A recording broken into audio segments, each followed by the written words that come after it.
So ngayon, pag-uusapan natin yung batas patungkol sa RA number 10175 or the Cybercrime Prevention Act of 2012. Nakapaloob dito yung cybercrime, cyber sex, child pornography, and identity theft. And this law as recorded Republic Act number 10175 and law in the Philippines on September 12, 2012. Yung batas po na ito ay na-approve ni dating Pangulong Benigno Aquino III noong September 12, 2012. Salient features of RA 10175.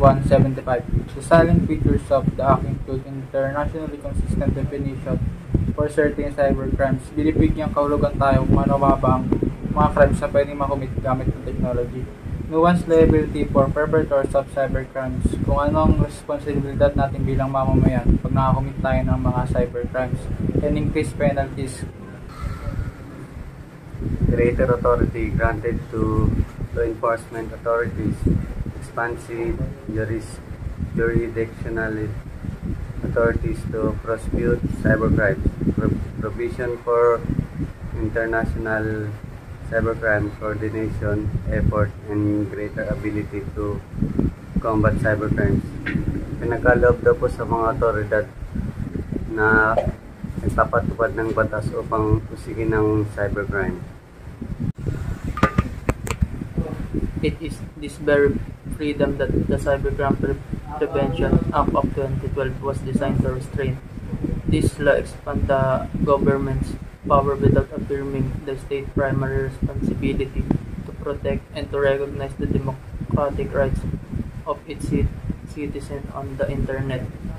Ang batas na ito ay tinutulungan ng gobyerno upang mas mapadali ang pagprotekta sa mga mamamayan sa cybercrime.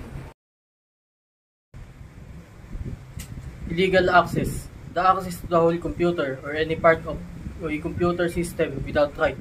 Ito yung paggamit mo sa isang computer na walang permission o authority ng isang user. It is when also someone gains access to a website, program, server, service, or other system using someone else's account or other methods. For example, yung kaklase mo, niram yung Facebook account mo. Pero wala siyang permission sa'yo na gamitin ito. Kaya pwede itong tawagin na illegal access. Illegal interception. The interception made by technical means without right of any non-public transmission of computer data to, from, or within a computer system, including electromagnetic emissions ng computer system carrying such computer data. Ito yung illegal natin na pagpasok or pangialam sa isang private transmission ng isang computer data.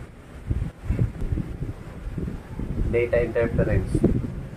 The intentional or reckless alteration, damaging, deletion, or deterioration of computer data, electronic documents, or electronic data message without rights, including the introduction or transmission of viruses.